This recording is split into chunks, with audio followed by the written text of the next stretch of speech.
buenos días a todos los que nos siguen desde las diferentes plataformas.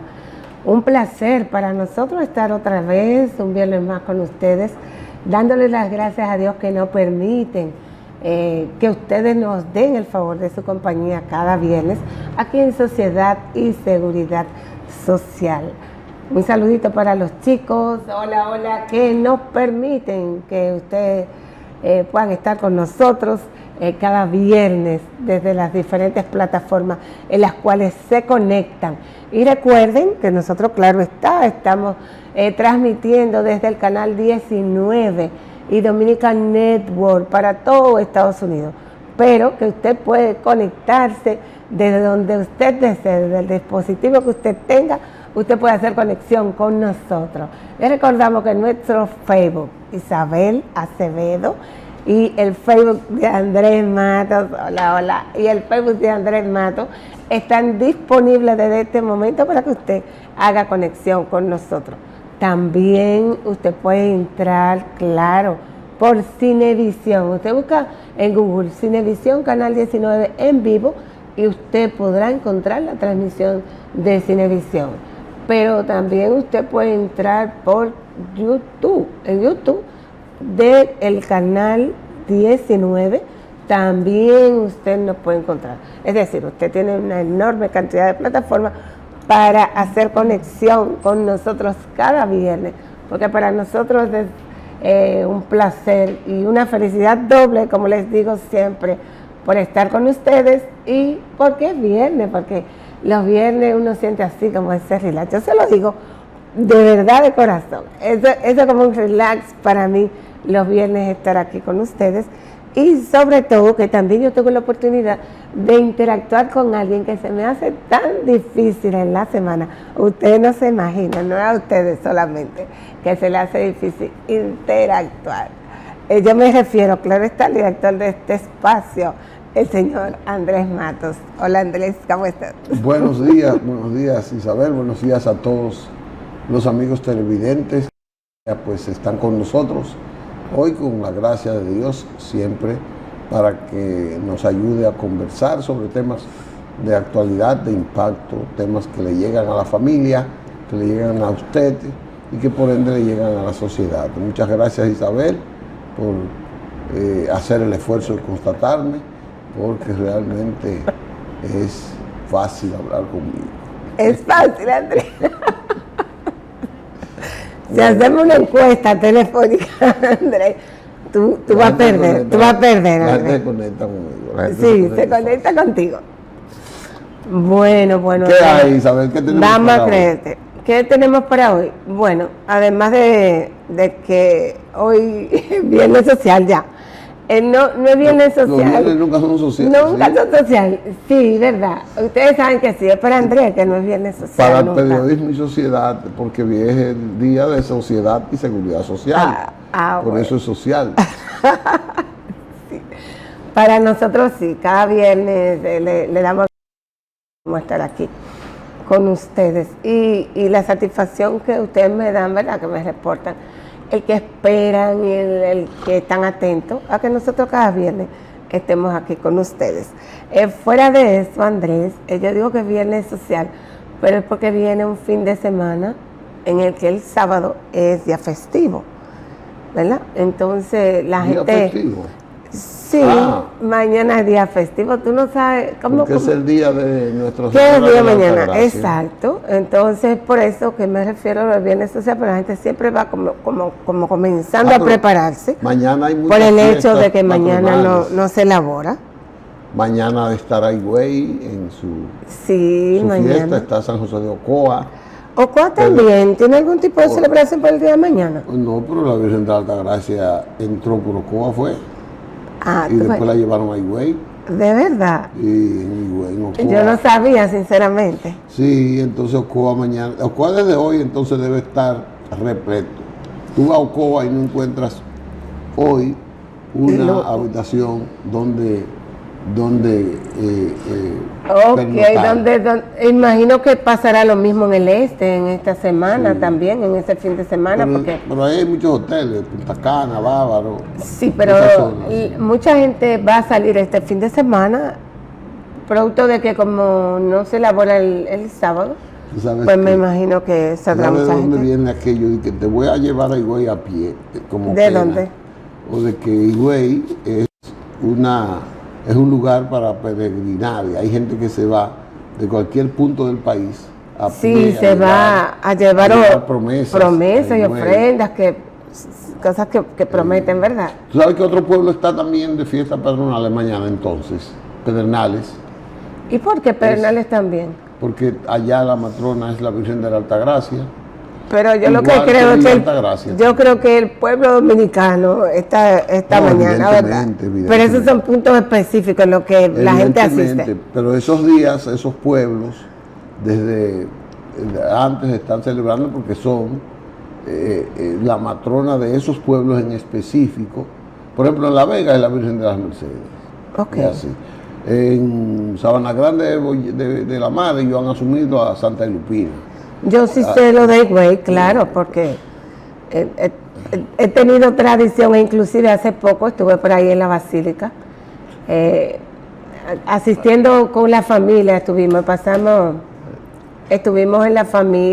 con la familia compartiendo, y llegamos allá a la Basílica y ya tú sabes, mi mamá había ofrecido como una promesa también de ir a Higüey y ella se sentía como en sus aguas, ella se pasó todo el tiempo de que llegamos descalzo. No me digas. Sí. Y nosotros... Esa es parte de la pena, de la penitencia. Sí, parece que ofreció y entonces ella desde que llegó hizo toda su trayectoria, toda la trayectoria en lo que estuvimos ahí, pues la hizo descalzo. Exacto, eso. Nosotros nos adelantamos al día de hoy porque sí, fue en el mes de noviembre, en el mes de diciembre, que estuvimos por allá en Higüey. Entonces yo lo único que espero que todo el que salga de la ciudad, ¿verdad?, que lo haga de manera comedida, que tenga un buen fin de semana, que salga y que regrese bien a sus hogares. Así será, así debe ser. Sí. Tú sabes, Andrés, que hablando de que regresen bien a sus hogares, hubo en esta semana, me parece que fue antes de ayer, que colapsó un edificio en la ciudad de La Vega. Antes de ayer, sí. Fue antes de ayer. Hasta donde yo sepa, hubo el saldo de una persona, fue que falleció en el derrumbe de esa edificación que está ubicada en la ciudad de La Vega. Fue un edificio de 4 niveles.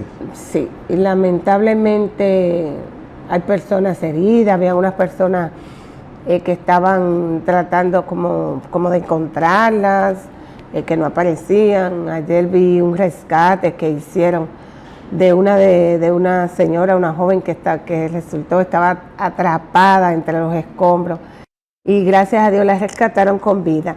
Estuve viendo ante esta tragedia pues la mano amiga ahí, inmediatamente la gente de Idopril se apersonaron y se pusieron a la disposición tanto de la familia como de las personas, de los empleados y de los propietarios del lugar. Es importante que la gente entienda y se dé cuenta, Andrés, de la importancia de lo que es ese seguro de riesgo laboral, Idopril, porque muchas veces ocurren tragedias, nunca estamos esperando salir de casa y que nos ocurra nada, siempre pensamos que vivimos en un mundo seguro, que estamos muy seguros, pero sí estamos propensos a sufrir situaciones. Y es ahí donde viene y la importancia de la protección social, porque realmente la protección de ese seguro de riesgos laborales es muy importante en la población, y sobre todo la población trabajadora, cuando ocurren este tipo de situaciones en las que, por lo menos fuera de que ya ocurre el siniestro, la situación que fuere, pero que existe una protección para esos empleados y realmente esa protección la tenemos a través de Idopril. Si tú supieras que sea una de las instituciones del sistema que nosotros como que vemos con menos ruidos en términos de su funcionamiento. ¿Tú qué crees? Trabaja con discreción. Sí, de manera tranquila, así pausada, pero trabajan realmente como una hormiguita, se mantienen trabajando. Mira, tenemos muchos temas, pero tú has seleccionado un excelente invitado que nos puede enseñar mucho sobre la seguridad social, Sí. sobre la atención primaria, sobre el sistema de salud. Sobre nuestro sistema de salud nuestro. Muchas cosas. Entonces ya lo tenemos en línea y yo te voy a pedir que vayamos a una pausa y entonces vengamos. Sí, y además que el tema de los médicos que vamos a mencionar, claro está, tenemos el invitado de hoy que podrá hablarnos perfectamente sobre el tema. Nosotros nos vamos a ir a una pausa y en breve volvemos, ¿sí? La pausa, nos quedamos sin...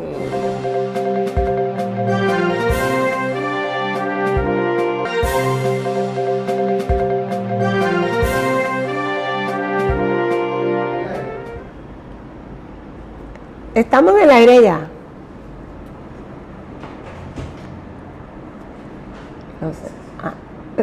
Continuamos, nosotros estamos de vuelta con ustedes. Es que estamos como medio distraídos, ¿verdad? Pero no, estamos con ustedes de nuevo en su programa Sociedad y Seguridad Social.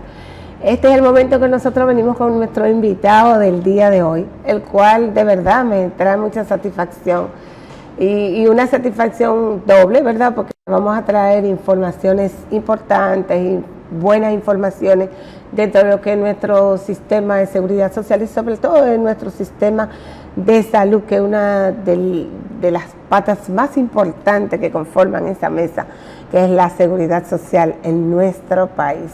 La satisfacción personal es porque desde siempre, desde muchos años vengo siguiendo la trayectoria del invitado que tenemos y para mí hoy es un placer tenerlo aquí con ustedes hoy.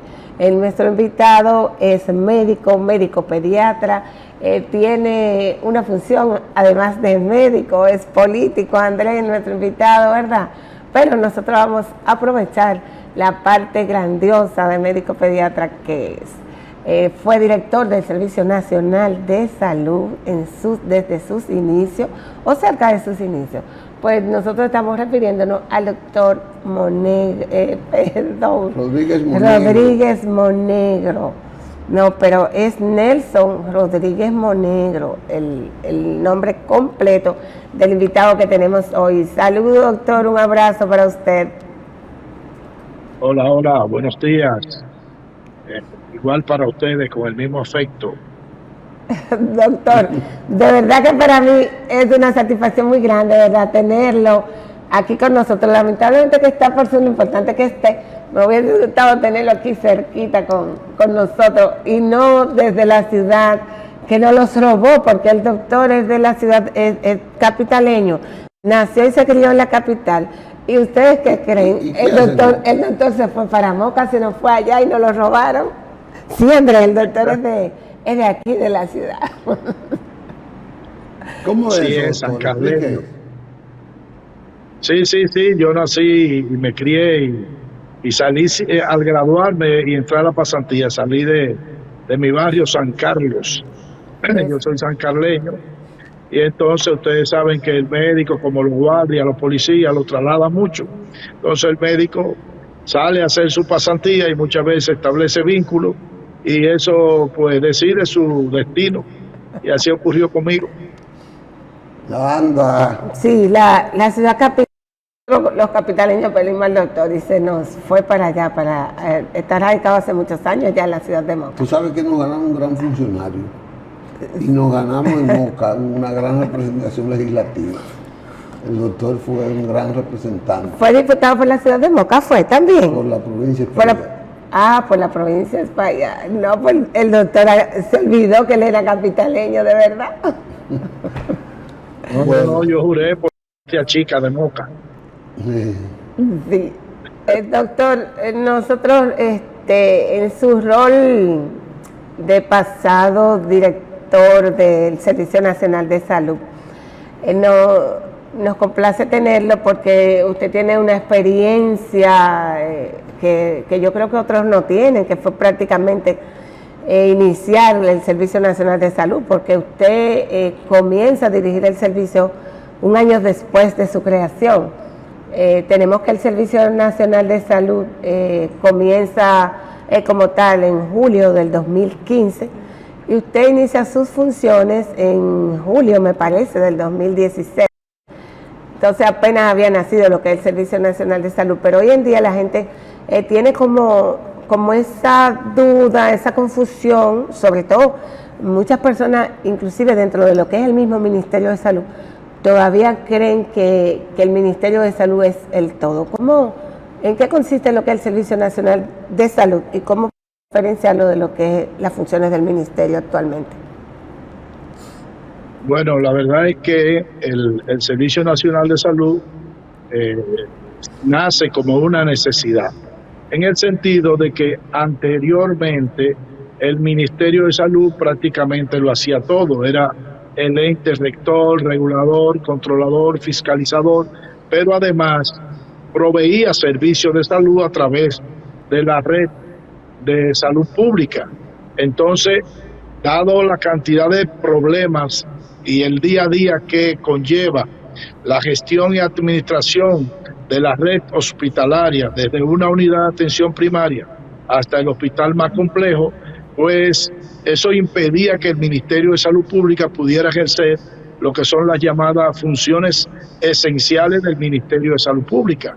Como consecuencia, dentro del proceso de reforma del sector salud, se estableció que era pertinente y adecuado crear una entidad que cargara con todo el tema de la gestión, administración de las redes regionales de servicios de salud.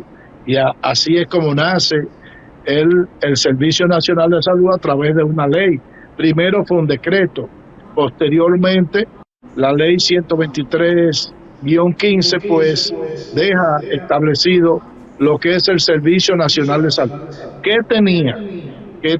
Y digo tenía en pretérito pasado, porque realmente la función del Servicio Nacional de Salud era desarrollar alta capacidad técnica, gerencial y administrativa para acompañar a los servicios regionales de salud en el desarrollo de sus competencias para que ellos pudieran gestionar sus propias redes de servicio. Es decir, el concepto es que el Servicio Nacional de Salud era un ente que iba a acompañar desde este punto de vista a las redes regionales de salud, porque hay todo un proceso, digamos, de descentralización. Era llevarlo a una competencia donde pudiera ya, desde el Servicio Nacional de Salud, dar, digamos, las pautas para que el Ministerio de Salud entonces creara esas redes, soluciones descentralizadas. En la práctica eso quedó prácticamente en el tintero, porque el Servicio Nacional de Salud ha terminado siendo o haciendo lo que hacía el propio Ministerio de Salud Pública, que era de manera centralizada gestionar los servicios de salud. De modo que simple y llanamente lo que hicimos fue desvestir un santo para vestir otro, pero ejerciendo las funciones tal y como lo hacía el Ministerio de Salud Pública. Eso no es como llenar un ego de esos funcionarios que quieren ser ministros de salud paralelo, como que ellos quieren tener una influencia general en el sistema, cuando debería ser, como usted dice, apoyar en términos técnicos, en términos de la capacitación gerencial, la descentralización. Yo creo que en parte ha sido que no se ha comprendido cuál es la función de cada uno. Y usted va a encontrar, por un lado, un Ministerio de Salud que habla más de los servicios de salud. Cuando hablo de servicios de salud, estoy hablando de la parte asistencial de salud de manera individual en las redes hospitalarias del país. El ministerio habla más de eso, de lo que son sus propias funciones esenciales. Y por otro lado, hoy en día tenemos un Servicio Nacional de Salud mudo, que usted no sabe qué está ocurriendo ahí, porque la verdad es que el Servicio Nacional de Salud ha perdido su dimensión.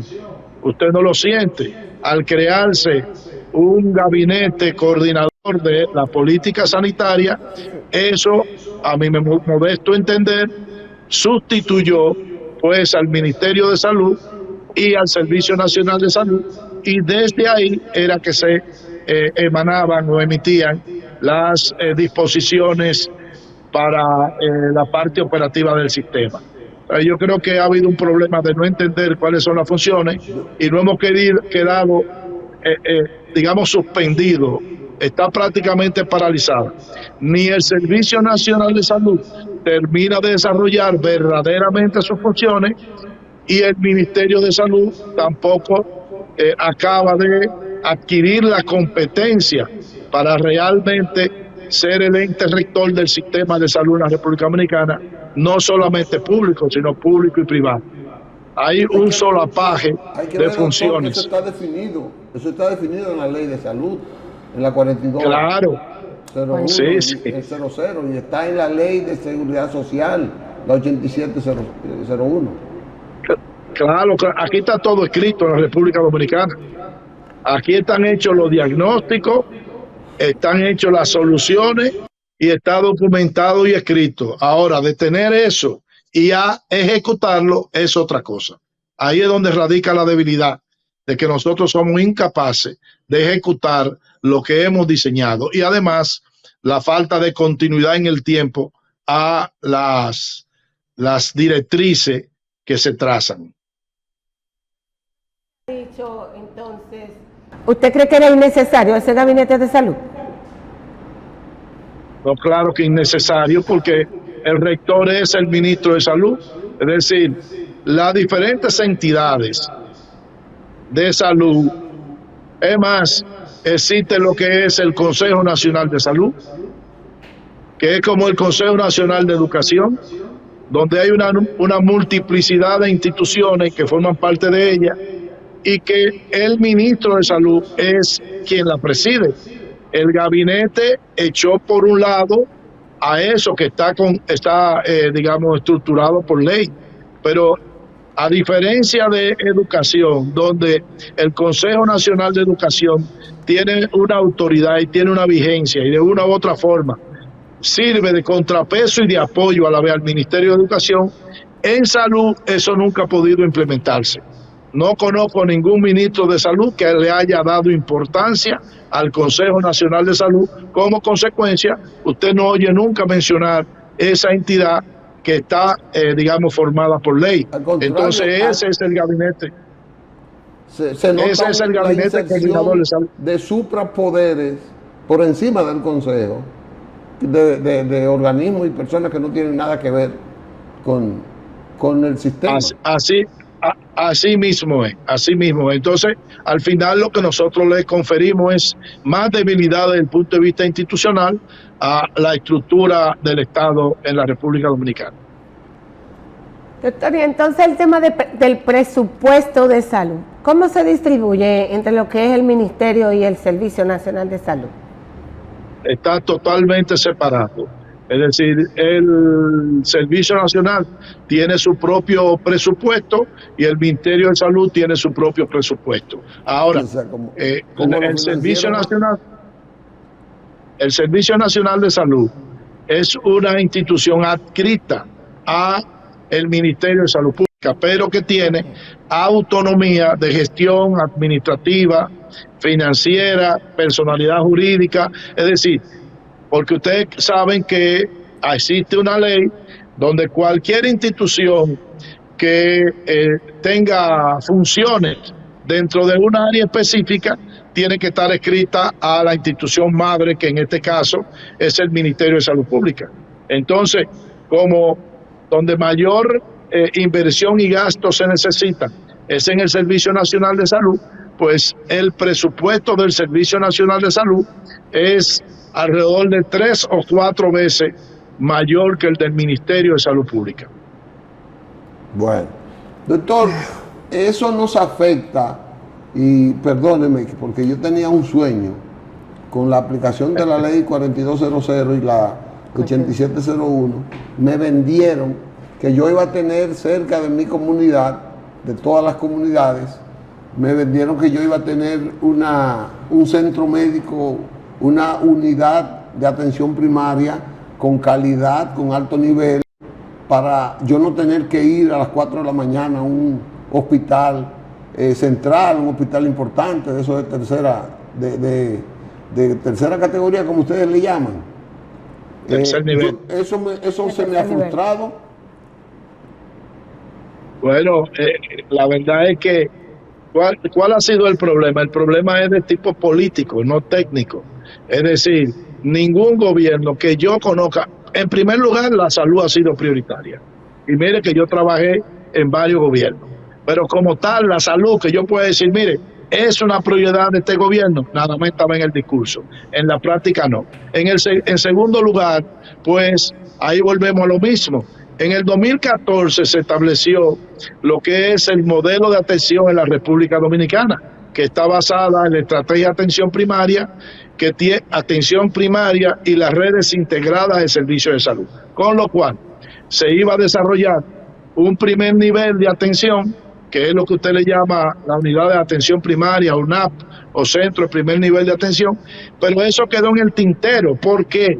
Porque desde el punto de vista político, partidario, lo que le interesa a los políticos que no han gobernado es hacer infraestructura de relumbrón que pueda redituar desde el punto de vista electoral, pues votos. Y entonces aquí se ha invertido una cantidad enorme de dinero en hospitales, pero no se invierte en ese primer nivel de atención, que es lo que va a crear un valladar para que los hospitales especializados cuenten con el tiempo y la dedicación a atender casos complejos de salud.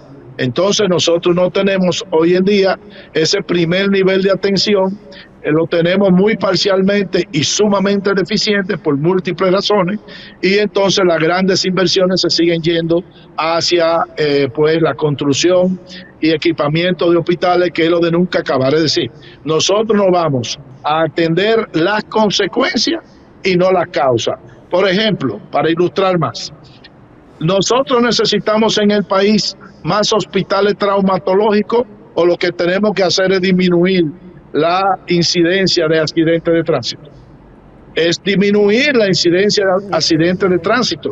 Entonces eso se logra mediante la educación de la gente, mediante la observación de la ley, y el que no la observe tiene consecuencias, mediante pues cuáles son las razones de que existen alta tasa de accidentes de tránsito. El primer factor es el humano, por un problema de educación y por un problema de indisciplina. Y además por ligar el manejar al uso de sustancias psicoactivas como es el alcohol, y ahora la distracción que significa el celular. Ahora mismo hay más accidentes porque la gente va chateando en el celular mientras va manejando, se distrae y en cualquier momento pues ocurre la desgracia. En segundo lugar, porque aquí no se utiliza una ley, que es la ley de la revista, no es más que un impuesto, pero no se revisan si los automóviles pues están en condiciones de estar en la calle. Es decir, si desde el punto de vista mecánico están aptos para estar en la calle. Entonces, otra causa de accidentes son fallas mecánicas. Por otro lado, el tema de la iluminación.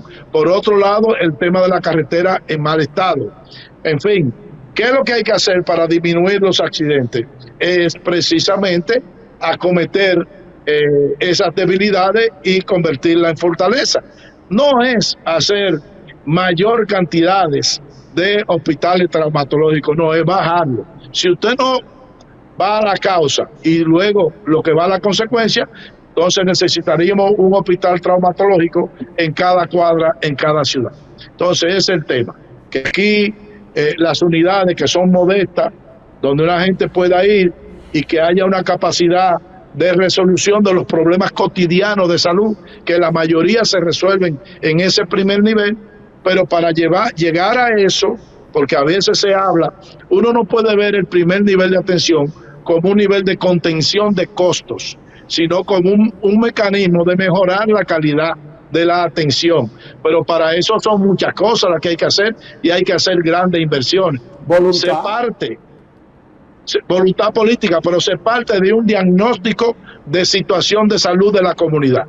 Y eso es lo que nos va a decir qué tipo de infraestructura, qué tipo de recursos humanos, qué tipo de tecnología, qué tipo de medicamentos, etcétera, nosotros vamos a necesitar en ese nivel de atención.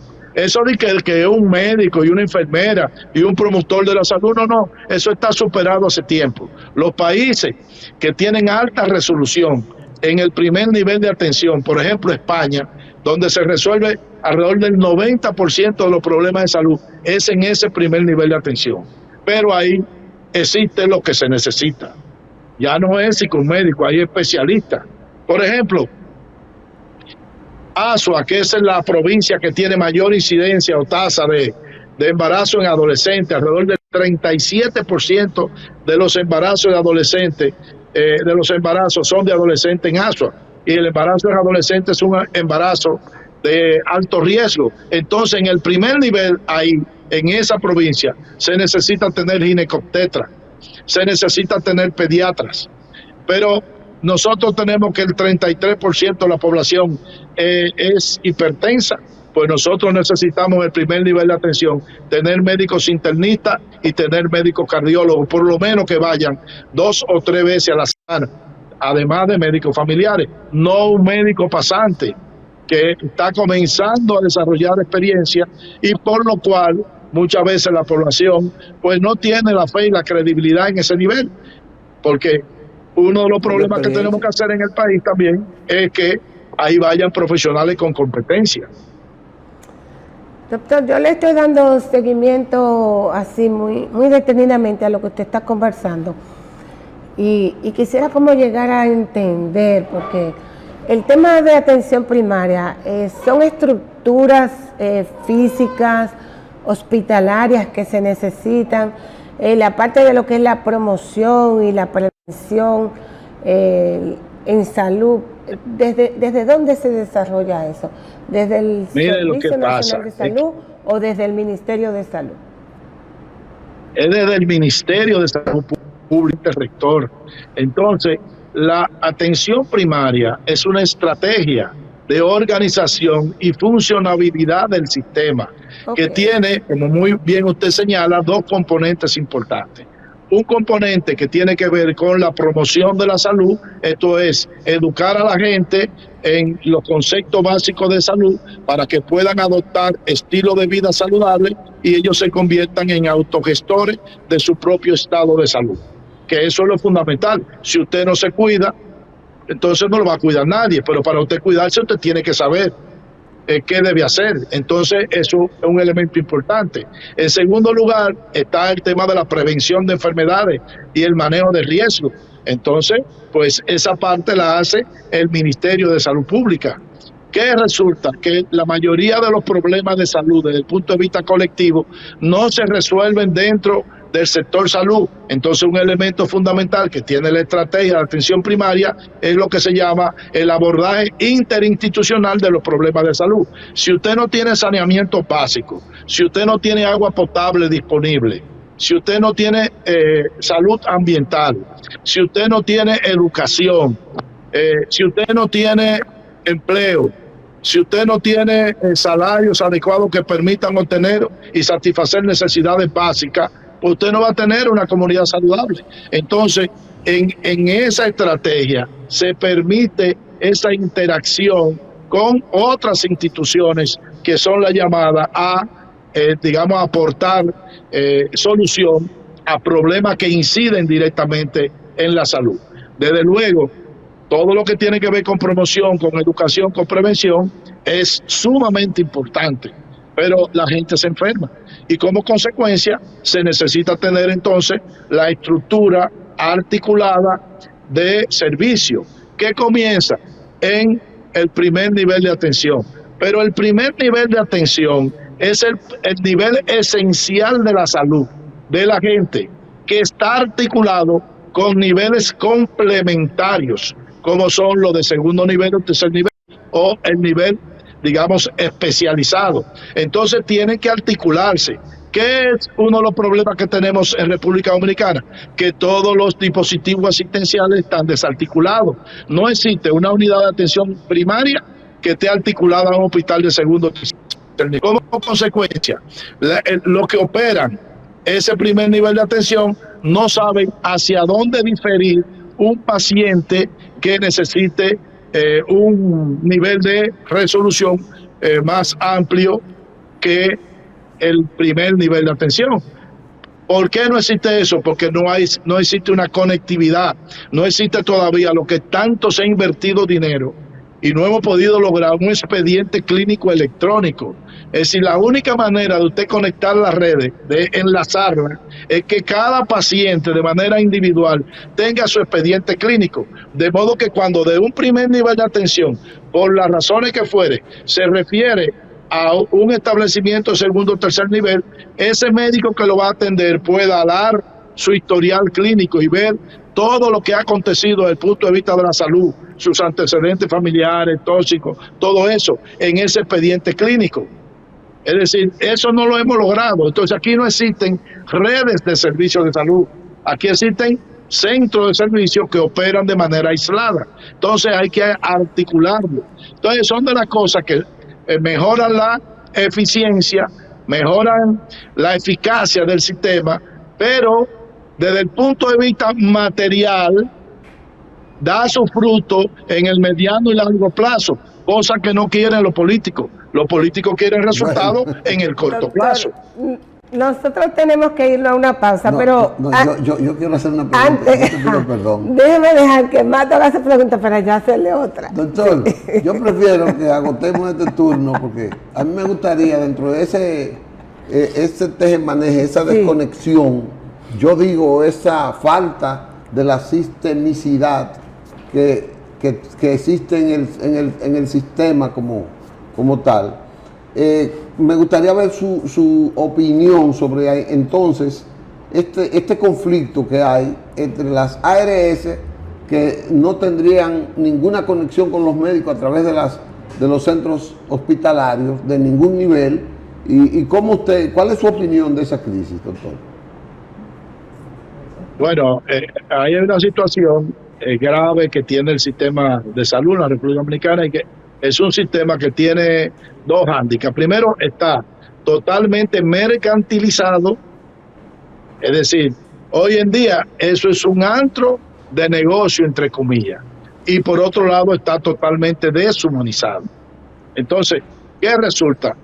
La ley de la seguridad social, de la forma en que fue confeccionada, y sus violaciones desde el punto de vista administrativo, violando la propia ley, ha hecho que lo que se preocupe es lo que se llama el riesgo financiero y no riesgo. Por ejemplo, la administradora de riesgo de salud, lo que realmente son administradoras de riesgo financiero en el área de la salud. Y lo que buscan es incrementar la rentabilidad a esos intermediarios que se llaman ARS. Ese conflicto del colegio médico con las ARS entra dentro de las competencias por los recursos, es decir, cada quien quiere una mayor tajada del pastel. Desde luego, en ese contexto, que todo es negocio, oye, ¿cómo es posible que aquellos que no aportan nada, entonces son los que se llevan la mayor cantidad de dinero y nosotros que somos los que estamos atendiendo a los pacientes, entonces nos dan una migaja? Entonces ese pleito viene por ahí porque es que estamos en un sistema totalmente mercantilizado y cada quien trata de buscar la mayor cantidad de dinero. Dentro de las cosas que pide el colegio médico, pues hay una cuestión, hay unas que son atendibles. Por ejemplo, ellos están solicitando, y entiendo que parte del adorno de la demanda, pero no es lo esencial, que se aumente el plan básico de salud, es decir, la cobertura, que se cubran más enfermedades, más procedimientos y más medicamentos. Pues todo el mundo quiere que eso ocurra, ¿verdad? Entonces, dentro de eso también ellos quieren que le incrementen sus honorarios, los honorarios médicos, en el cual, por el libertinaje que existe en el sistema y la falta de autoridad, porque yo no conozco, por ejemplo, ninguna superintendencia de ninguna área que haga sus funciones adecuadamente y que no terminen coaligadas a los entes que ellos tienen que supervisar.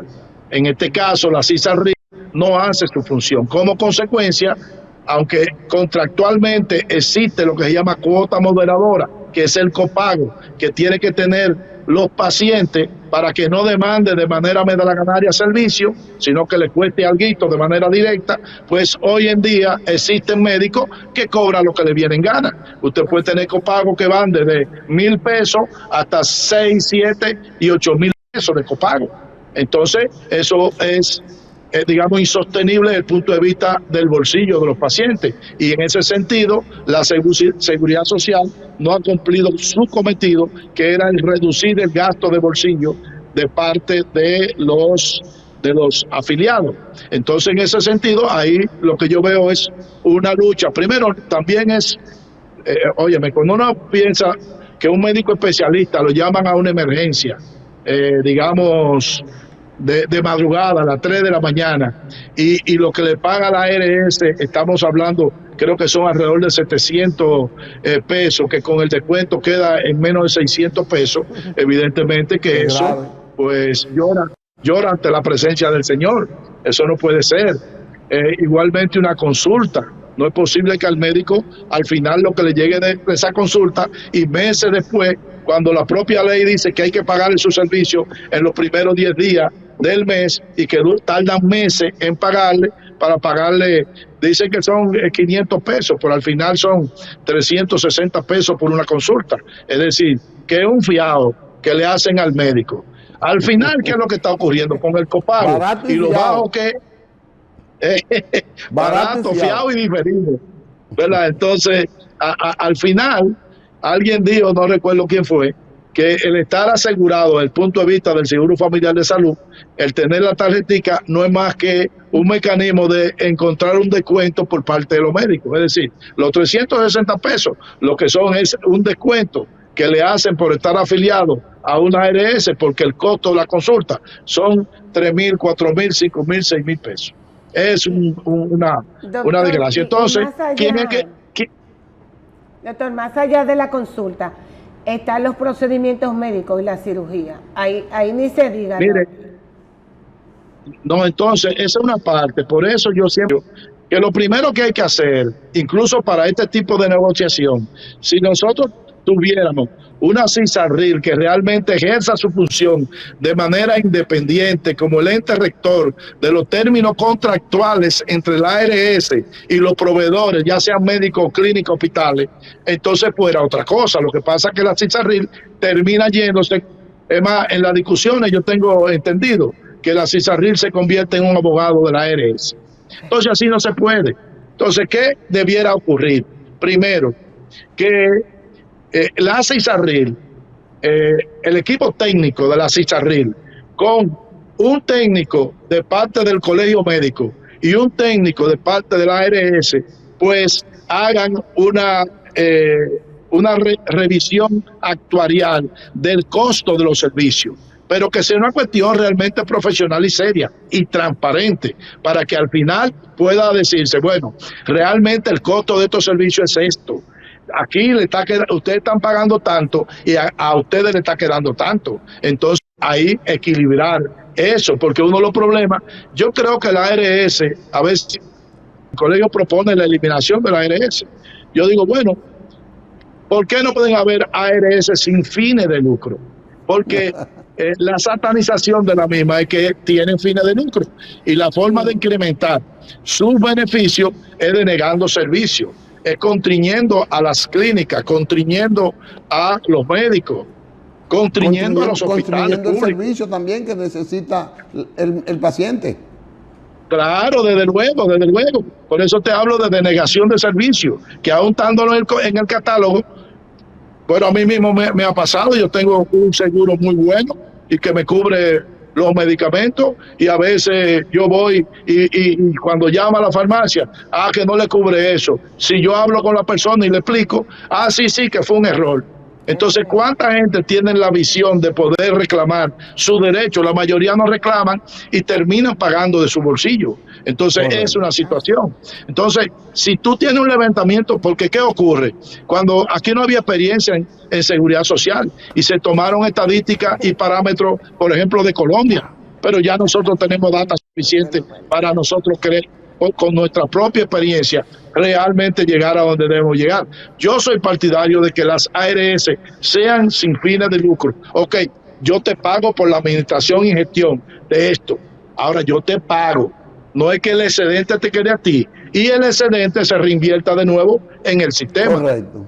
Bueno. Doctor, qué pena que el tiempo se nos terminó y eso, que no cumplimos con los compromisos de pausa que teníamos. Ni cumplimos con la agenda que teníamos con el doctor, porque hay, esos dos temas del sistema y de esta crisis es para durar 3 días hablando, doctor. No, y más como usted que tiene esa bellísima y gran experiencia del sistema de salud. Y el conocimiento desde ambos espacios del sistema de salud.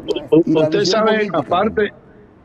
saben, aparte de los pacientes que se están perjudicando desde luego por la negación. Bueno, no es de negación, es que no cogen los seguros, pero le están cobrando como si fuera paciente privado.